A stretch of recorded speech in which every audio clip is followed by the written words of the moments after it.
تو سب سے مشکل لمحہ کون سا تھا؟ والد صاحب کا چلے جانا، وہ بہت مشکل لمحہ تھا. تو ایسے لگتا ہے جیسے وہ ہیں اور نہیں ہیں، اس کے درمیان ایک پورا زمانہ ہے. آپ سے وہ دور بھی رہے پھر نزدیک کیسے آئی رفاقت پھر کیسے پیدا ہوئی؟ پھر جب وہ بیمار ہوئے تو میں نے ان سے یہ ریکویسٹ کی تھی کہ آپ یہاں آ جائیے، وہ آ گئے. تو وہ ساتھ وقت گزارنے کا بھی ٹائم ملا. لیکن وہ لوگ کہتے ہیں کہ مشکل وقت میں وہ آپ کے پاس آ گئے. میڈم اتنی شائستہ گفتگو کرتی ہیں، یہ پرسنالٹی گرومنگ کیسے ہوئی؟ اس میں مجھے نہیں لگتا کہ میرا اپنا کوئی ہاتھ ہو. کچھ میں نے بتایا جینز میں شامل ہے، میری فیملی میں پڑھنے لکھنے کا شوق، جیسے میرے ابا جان کتابیں پڑھا کرتے تھے، لکھتے بھی تھے. میری پھپھیاں ہیں، وہ بھی تعلیم و تدریس سے منسلک ہیں. میری خالہ جان پڑھا کرتی تھیں، میری اماں پڑھتی ہیں، اور انہی سے گھر میں دیکھا سیکھا. پھر آہستہ آہستہ وہ شوق بھی بڑھ گیا. پھر زندگی کے تجربات سے بھی، انسانوں سے بھی، رویوں سے بھی، کتابوں سے بھی، سفر سے بھی بہت کچھ سیکھا. اور بس جو ہے آپ کے سامنے ابھی بڑا سفر ہے سیکھنے کا، جب تک زندہ ہیں تب تک. بالکل ایسے. تو سب سے مشکل لمحہ کون سا تھا؟ والد صاحب کا چلے جانا، وہ بہت مشکل لمحہ تھا. اس کو بہت بار پوڈ کاسٹ پہ میں نے بتایا بھی ہے کہ کسی بھی اولاد کے لیے، میں گھر کی سب سے بڑی بیٹی ہوں، اور بیٹیوں کا اپنے والد سے بہت پیار ہوتا ہے، ایک الگ طرح کی محبت ہوتی ہے.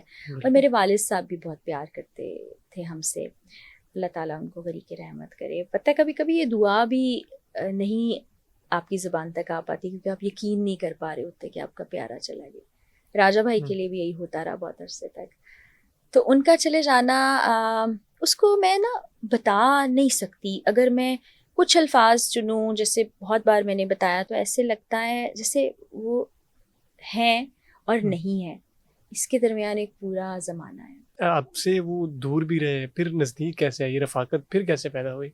رفاقت تو ہماری ہمیشہ سے رہی، چاہے ابا ساتھ نہیں رہے اتنا زیادہ، لیکن ہم ابا سے جاتے تھے. جب یہ فون نہیں تھے، موبائل فون نہیں تھے، ہم جاتے تھے، ملتے تھے، لینڈ لائن کے ذریعے بات بھی کرتے تھے، رہنے بھی جاتے تھے گرمیوں کی چھٹیوں میں.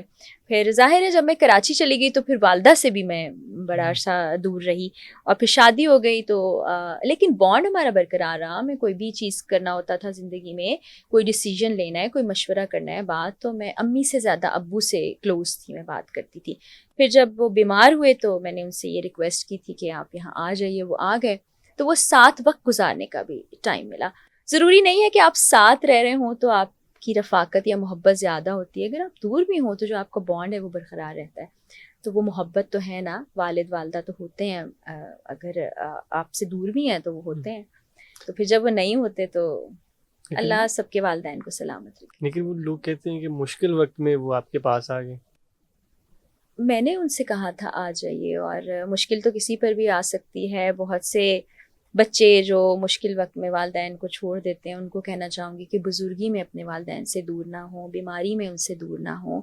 اور اگر میں ساتھ بھی نہ ہوتی، نہ بھی بلاتی، تو ظاہر ہے ان کی سرجری بھی ہوتی، وہ ٹھیک بھی ہوتے. لیکن اولاد کے طور پر آپ کے کچھ فرائض بھی ہیں. آپ کے والدین اگر وہ فرائض آپ کے لیے پورے کرتے ہیں اولاد کے طور پر، تو پھر جب آپ بڑے ہو گئے ہیں تو آپ بھی اپنا فرض پورا کیجیے.